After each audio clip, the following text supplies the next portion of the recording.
안녕하십니까. 하문학 강좌 TV를 맡은 한의사 이한영입니다. 반갑습니다. 자, 오늘 전 시간에 이어서 계속 진행하겠습니다. 공의하장 10번째 글. 자, 공자가 말하기를 나는 강한 사람을 보지 못했다. 혹자가 가로되 신정이 있지 않습니까? 이렇게 이제 얘기를 한 거죠. 공자가 가로되 정은 욕심이 많은 사람이니 욕심이 많으니 어찌 강하다고 할 수가 있겠는가. 여기서 어찌 강함을 얻겠는가. 이렇게 해석해도 되는데 이럴 때는 득자를 꼭 그렇게 해석할 필요가 없습니다. 그냥 어찌 강하다고 하겠는가. 이렇게 해석하면 됩니다. 자, 강은 경강불굴의 뜻이니 이건 뭐 지금도 쓰는 용어들이죠. 최고로 이런 소리였죠. 최고로 사람이 능하기 어려운 것이다. 이 경강불굴이라고 하는 것은 사람이 가장 어려운 바다 이런 소리죠. 부자가 아직 보지 못한 것을 탄식한 것이다. 신정은 제자니 제자의 성명이다. 욕은 기욕이 많은 것이다. 기욕이 많다 보면 강을 얻을 수가 강해지기가 어렵게 된다. 정자가 말하기를 사람이 욕심이 있게 되면은 오히려 반대로 강할 수가 없다는 거예요. 강을 얻지 못하고 강한즉 욕심에 굴복되지 않는다. 그러니까 공자가 말하는 강이라고 하는 것은 욕심의 그 상대적인 그와 같은 그 개념이죠. 그러니까 정말로 강한 사람은 욕심이 적을수록 강해진다라는 말을 하고 똑같죠. 사시가 가로되 강과 욕은 바로 서로 반대가 되는 것이니 능승물지위 강이다. 능이 물을 이기는 것, 이것을 가르쳐서 강이라고 한다. 이렇게 해석을 해야죠. 그러한 거로 항상 만물지상에서 만물에 의해서 피고 그 물에 가려지는 것을 일러서 욕이라 한다. 고로 항상 만물지하에서 굴복하게 된다. 이 강과 결국은 우리가 강한 사람은 어떠한 그 사물이라든가 어떤 그 우리가 만나는 대상들, 생활에서 만나는 그 대상의 주체적인 역할을 한다 그러면은 핀다고 하는 건 다른 게 아니에요. 내가 그 물을 부린다는 거예요. 그런데 욕심이 많은 사람은 반대로 물의 부림을 받는다는 뜻하고 똑같습니다. 그렇기 때문에 이와 같은 예로부터 뜻이 있는 자는 적고 뜻이 없는 자는 많으니 부자가 아직 보지 못했다고 하는 것은 마땅하다. 정의 욕심은 알 수가 없다. 노노의 그 신정은 딱 여기서만 나오지 신정의 사람됨이라든가 이런 것을 알 수가 없는 거죠. 알 수가 없지만 이 사람 공자가 분명히 이와 같은 말을 했을 때는 어떤 근거가 있어야 되는데 보이지 않는다 그런 소리죠. 그 사람됨이 득비 행행 좌오자와 이게 조금 어려운 말인데 맹자에 나오는 말이에요. 자, 요건 제가 여러분들한테 이해하기 편하게 해서 약간 그것을 풀이했습니다. 뜻을 얻지 못하면 노한 빛을 띠거나 자기 몸만 아끼는 사람. 그러니까 행은 뭐냐면 자기 뜻대로 안 되면 막 얼굴에 그냥 얼굴이 그냥 부르락부락 하면서 꼬라지 부리는 거예요. 그리고 자기 자신이 굉장히 뭔가 굳세게 이렇게 드러나는 걸 행행자오라고 하는 거예요. 이거는 맹자에 나온 거. 이와 같은 사람이 아니겠는가 의 소리예요. 조금만 자기 뜻에 안 맞으면은 꼬라지 부리고 말에 막 막 드센 행동을 하는 그와 같은 사람이 아니겠는가 이렇게 추측을 한 거죠. 고로 혹자는 이것으로서 강하다 여기는 것, 막 꼬라지 부리고 승질 부리는 것 이런 걸 강하다고 하나 여기나 이것은 실질적으로 욕이 되는 이유를 알지 못한 것이다. 실질적으로 그것은 다 욕심이지 욕심의 발로에서 나타나는 것이지 실질적으로 강한 사람은 그렇지가 않다는 거죠.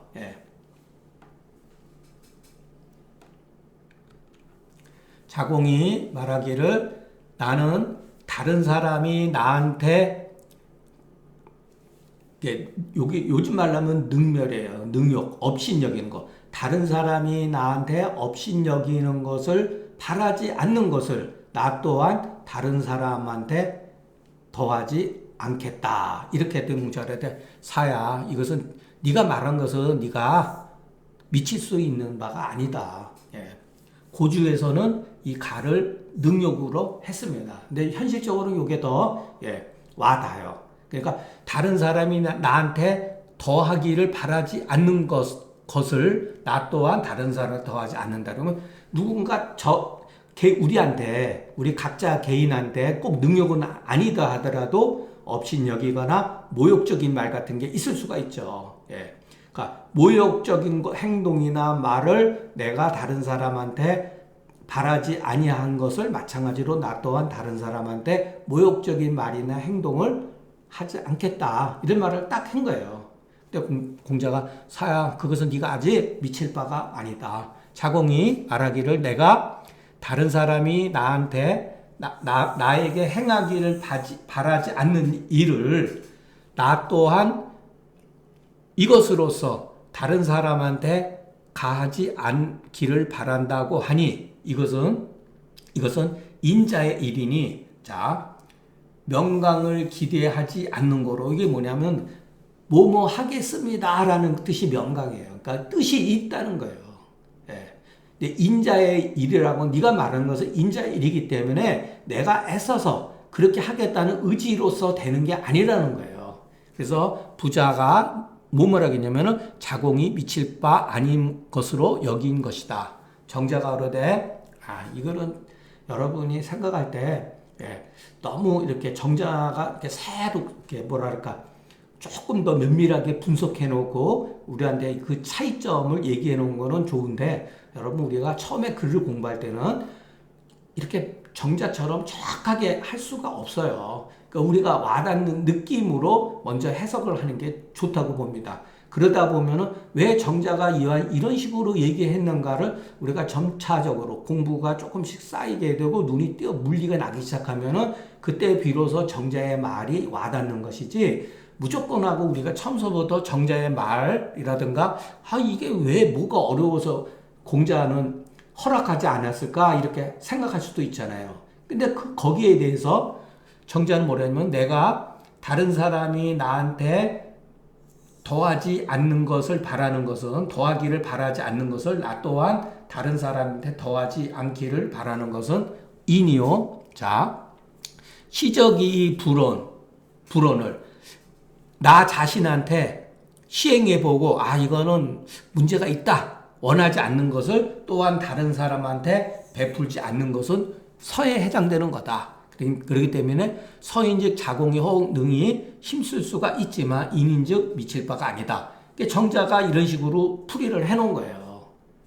그 차이점에 대해서. 그러니까 정자는 사가 할 수 있는 거는 뭐냐면은 너가 할 수 있는 정도는 시적이 부인 네 자신이 한번 100% 보고 너 자신한테 해보고 이것은 별로 좋은 일이 아니구나. 그럼 나도 또한 다른 사람들 하지 말아야겠구나. 이런 정도라는 거예요. 그러나 솔직히 해서 그 차이점이 우리가 일상생활에서 그렇게 크게 차이가 저는 뭐 이렇게 많지 않다고 봅니다. 그러니까 우리가 이 글을 이게 굉장히 어려운 뭐랄까 실제 생활에서 우리가 실천하기 굉장히 어려운 거라고 하는 것을 받아들이면 되는 거지 굳이 이렇게까지 어렵게 생각할 필요는 있을까라고 생각합니다. 그러니까 이것은 인의 일이요, 이건 서의 일이라고 하는 것 자체도 저는 그렇게 저도 지금도 와닿질 않아요. 그러니까 서인즉 자공용 능이 힘써서 할 수가 있지만 인인즉 아직 미칠 바가 아니다. 내가 이러건데 여기서는 주자라 그랬죠. 없다고 하는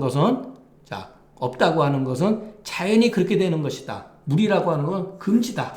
이것이 소위 인과 서의 구별이 되는 이유이다.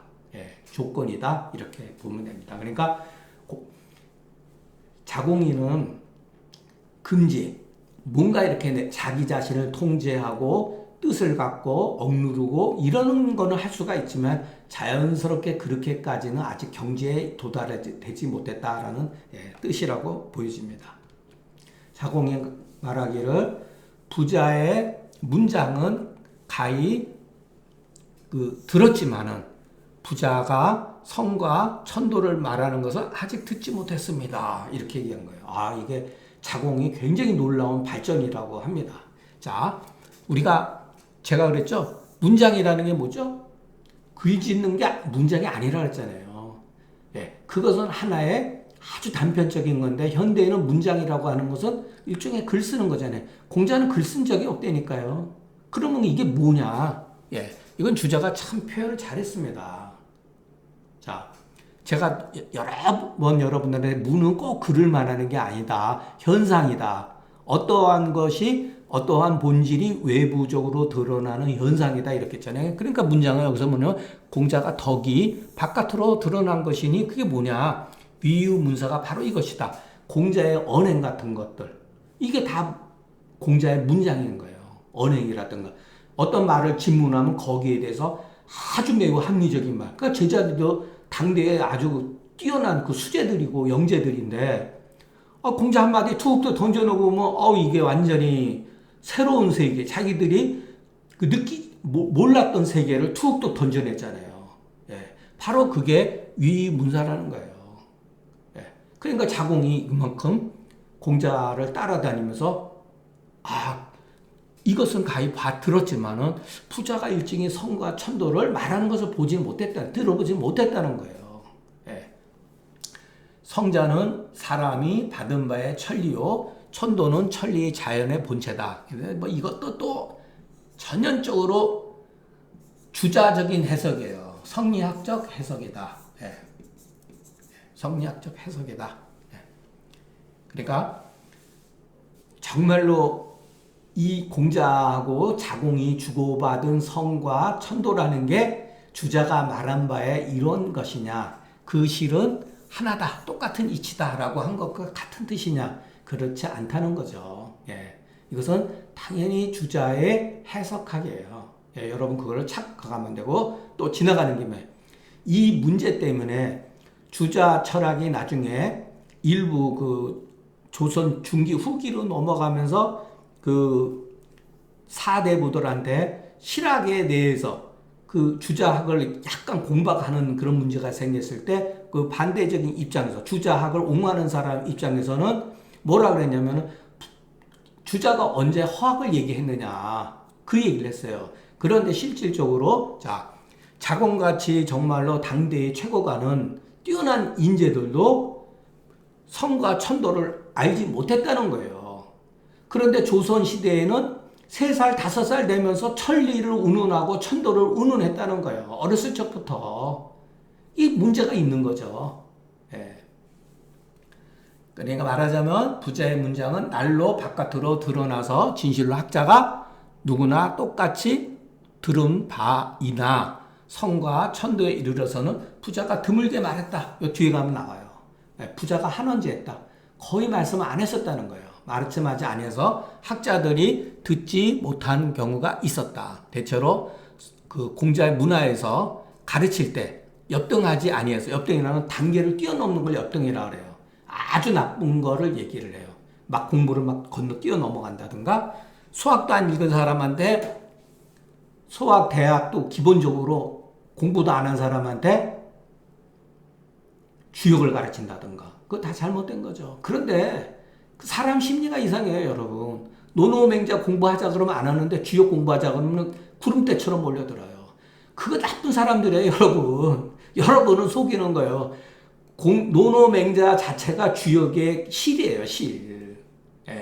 실에서도 못 보는데 허에 가서 그 말을 알아듣느냐고요. 근데 사람들은요, 옛날이나 지금이나 똑같이 신비주의를 좋아해요. 주역에 감싸고 있는 신비주의에 매몰돼가지고 마치 자기가 무엇이나 아는 것처럼. 그러니까 가르치는 사람이 나쁜 거예요, 여러분. 순리적으로, 순차적으로 그 사람이 학문이나 인식이 견고하게 이렇게 올라오는 거 봐가면서 주역도 가르치고 그러는 거지. 요즘에도 뭐 쥐역 강의하면은 벌떼처럼 몰려들어요. 예. 우리나라에 그런 사람들 있잖아요. 그죠? 예. 뭐 저는 뭐 말하지 않겠습니다. 여러분도 잘 아니까. 예. 자공이 이에 이르러서 비로소 듣고서 그 아름다운 것을 탐미한 거다. 정작으로 이것은 자공이 부자의 지론을 듣고서 감탄하고 찬미한 말이다. 예, 굉장하죠? 이 정도면은. 예. 자로는 듣고서, 자, 공자나 어떤 사람들한테 어떤 좋은 점을 듣고서 아직 능히 행하지 못하여서는 또 새롭게 듣는 것을 두려워했다. 예, 실천하기 바쁘다는 거예요. 이게 정말로 칭찬한 거죠. 아, 자로는 듣고서 그것을 능히 실천하지 못해서는 무엇인가 새로운 것을 다시 듣는 것을 걱정했다. 두려워했다. 전소문자를 이미 능히 행에 미치지 않은 꽃가닥에 다시 들은 바 있어서 행이 충분히 따라가지 못하는 것을 두려워한 것이다. 범시가로되 자라오는 선을 들으면 반드시 행하는데 용감하니 문인들이, 공자의 문인들이 스스로 미치지 못한다고 여겼다. 고로 이것을 기록했다. 만약에 자로와 같은다면 가히 능히 그 용을 썼다고 할 것이다. 예. 우리가 그 뒤에 가면 이제 자로는 막 공자한테도 막 대들고 이런 사람이에요. 정말로 사나운 사람인데 그래도 공자를 통해 가지고 많이 순환됐어도 근본적으로 그 기질의 어떤 그 지나침 그런 것들, 어떤 그 책임감 그리고 용기 이것 때문에 결국 올바른 죽음을 못했다는 거예요, 여러분. 예. 자공이 묻기를 공문자라는 사람을 왜 시호를 문이라고 했습니까? 예전에는 사람이 죽으면 임금뿐만 아니라 어떤 그 높은 관직에 있던 사람한테 다 이렇게 그 시호 비슷하게 내려요. 예, 죽은 다음에 공자가로되 민첩하고 학문을 좋아하며 아랫사람들한테 묻는 것을 부끄럽지 아니하니 이와 같은 이유로서 문이라고 한 것이다. 예. 여러분 여기 보면 참 재밌어요. 민첩한 사람들은 공부 열심히 하는 거 별로 안 좋아해요. 똑똑하기 때문에 한 번에 깨달아가지고 확실하게 공부를 안 합니다. 예. 그러니까 이런 거 보고도 여러분 그 사람의 기질을 알아야 돼요. 저도 제 후배들하고 같이 오랫동안 공부를 해보면은 정말로 민첩하고 똑똑한 후배들 많거든요. 예. 그런데 오래 못 가는 친구들도 있어요. 왜냐면은 자식 키울 때도 마찬가지거든요. 민첩한 애들은 꺼지는 것도 금세 꺼져요. 실증도 금세 실증을 내요. 그런데 민첩하면서 학문을 좋아했다. 이거는 대단한 거죠. 그리고 아랫사람들한테 묻기를 부끄러워하지 않다. 아, 정말 이래야 돼요. 근데 이거 어디 그래요? 선생도 제자한테 물을 수도 있죠. 예. 또 자기 아랫사람들한테 얼마든지 물어볼 수가 있죠. 자식한테도 물어볼 수도 있고. 근데 부끄러워 여긴단 말이에요. 보통 사람들은. 근데 부끄럽게 여기지 않았다. 그렇기 때문에 문이라고 한다. 공문자는 위나라 대분이 이름은 어다. 대체로 사람이 민첩하는 경우는 대체로 학문을 좋아하지 않고 학문을 좋아하지 않는다는 게 아니라 빨리 공부를 하기 때문에 지속적으로 못한다는 뜻이에요. 예, 보통은.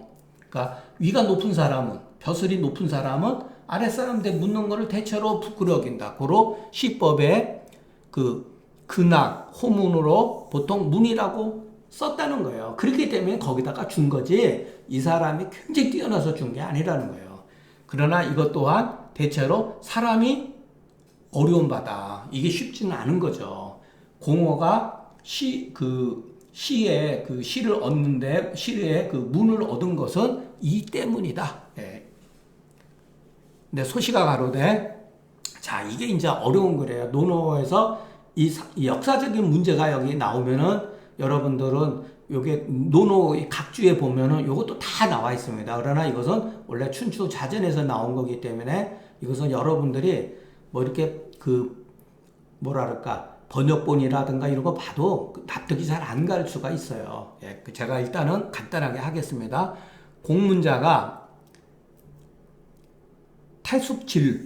태숙질로 하여금, 이 사람 이름이에요. 그러니까 태숙이라고 하면 관직이고 질은 사람 이름이에요. 태숙질로 하여금 태숙 그 처를 내보내고, 그 처는 누구 처냐? 태숙질의 처예요. 본처를 내보내고, 처지라고 하는 거면 자기 딸을 시집 보내려고 했어요. 예, 시집 보냈단 말이에요. 그러니까 이게 납득하세요? 어떤 그 자기 밑에 있는 부하인데 좀 사람이 괜찮고 그러니까 본부인을 이혼시키고 자기 딸을 시집 보냈다는 거예요. 예, 그런 뜻이에요. 태숙질로 하여금, 질은 여기서 사람 이름이에요. 태숙질로 하여금 그 본처를 내보내고 자기 딸로서 시집 보냈다. 그러는데 이 질이, 여기 태숙질이 처음 부인의 여동생하고 간통했다. 그래요. 통이라고 하는 건 간통을 뜻하는 거예요. 여러분 이거 딱 보면 눈치 챌 수 있죠. 이런 거. 통이라고 합니다. 자, 증이라는 말도 또 써요. 증. 예, 이건 아랫사람이 윗사람하고 간통하는 거를 증이라고 그래요. 예. 그러니까 질이 본 부인의 여동생과, 그러니까 요즘 말로 하면은 아이고 뭐라 그러죠? 처제죠. 처제하고 간통을 한데 공문자가 노해가지고 장차 공격할 태숙질을 치려고 했는데 그때 이제 공자한테 방문했어요. 근데 물어보니까 이런 자문을 이제 구한 거죠. 그러니까 공자가 아무 말도 안 할 거죠. 예. 그리고 나서 수레를 명해서 그냥 떠나가 버린 거예요. 근데 공숙질이 송나라로 도망가요. 왜냐면 장인이 자기 죽이려고 그러니까. 예. 그래서 태숙질이 송나라로 도망갔다. 그런데 문자가, 여기서 공문자죠. 여기서 말하는 공문자가 질의 동생 유로 하여금 그 공일한테 장가를 보냈다는 거예요. 그러니까 공수거의 딸이죠. 예. 이게 뭐. 그러니까 태숙질의 동생 유로 하여금 자기 딸한테 시집을 보냈다는 거예요. 그게 공길이에요, 공길. 또. 그러니 그 사람이 이와 같은데, 시는 문이라고 하니 자공이 의심하여서 무는 이유이다. 예, 말이 안 되는 인간이거든요. 공자가 그 선을 몰하지 아니하고 말함이 능히 이어갔다. 자, 이와 같이 패륜적인 사람이라 하더라도 좋은 점이 있었기 때문에 문이라고 붙인 거거든요. 그러니까 공자는 그 좋은 점을 나쁜 점으로 인해서 가리지 않았다는 거예요. 또한 좋기 있어 문이 된 거다. 이것은 소위 말해서 경천위지에 해당되는 그와 같이 어마어마한 큰 문이 아니라 이런 정도의 문이라는 거예요. 그러니까 우리가 항상 글이라고 하는 것은 어떤 문자라든가 어떤 개념은 그 시대 어떤 상황에서 이와 같은 글이 나왔는가를 따라서 해석을 해야 된다는 거예요. 모든 것을 동일선상에서 놓고 경천위지와 같은 어마어마한 거, 공자와 같이 덕이 있어가지고 외모라든가 언행에 나타나는 그와 같은 문이 아니라는 거예요. 그러니까 그 시법에서 근학, 호문으로서만 가지고도 문이라고 썼기 때문에 나머지 나쁜 점이 있다 하더라도 그 사람의 좋은 점을 가지고서 쓴다는 거예요. 그러니까 사람이 죽은 다음에는 가급적이면 나쁜 것을 들춰내기보다는 그래도 좋은 점이 있으면 그것을 기준으로 해서 시법을 사용한다라고 여러분 이렇게 생각할 수가 있습니다. 자, 공자가 자산에 대해서 말했다. 자산하고 공자는 그 동시대 사람이 아니에요. 자산이 그 춘추 시대에 조금 앞섰던 사람이에요. 자, 군자의 도가 자산에는 군자의 도 4개를 갖췄다. 그 자기를 몸을 행하는 데서 아주 공손하고 윗사람을 섬기는데 공경스럽고 백성을 돌보는데 은혜로우며 백성을 부리는 데에서 의로웠다. 그래서 이 4가지 덕을 갖췄다. 자산은 정나라 대부 공손교라고 하는 사람이다. 자, 근데 제가 개인적으로 춘추를 읽었을 때 정말 춘추 가운데 많은 인물들이 있었지만 그 중에서 한 사람을 꼽으라 그러면 정나라, 대부, 자산을 꼽을 정도로 자산은 굉장히 훌륭한 사람이에요. 예, 이때 정나라는 위로는 진나라, 밑으로는 초나라. 이게 다 강대국이었어요. 그때 당시에 강대국. 여기 사이에 정나라가 있었던 거예요. 그러니 정나라하고 동맹을 맺으면은 아침에 정나라한테 동맹 맺으면 밤에 초나라가 침략해 오고, 저녁 때 초나라하고 동맹 관계를 맺으면 그 다음 아침에 진나라가 침범해. 이와 같은 아주 어려운 상황에 처해 있었던 나라였었어요. 그런데 자산이 그 정나라를 이렇게 실리적으로 운영을 하는 위치에 있을 때, 물론 저기 임금은 아니었지만 대부였지만, 예, 아주 효율적으로 굉장히 잘했어요. 예, 굉장히 훌륭한 사람이에요. 아주 훌륭한 사람이에요. 예. 자, 정나라 대부 공손교다. 공은 겸손이요, 경은 금강야오, 해는 해리야오, 삼인의자는, 자, 요게 이제 뭐냐면은 춘추에 나와 있는 말이에요. 도는 도시, 비는 시골을 말해요. 그러니까 도시와 시골에 전부 다 이렇게 그 차이를 두고 이렇게 그 도시 정비 사업을 했다는 거예요. 시골과 도시의 모든 정비 사업을 했고, 윗사람과 아랫사람의 옷을 입는 게 다르다 소리예요. 상하가 옷을 입는 것이 다 다르다.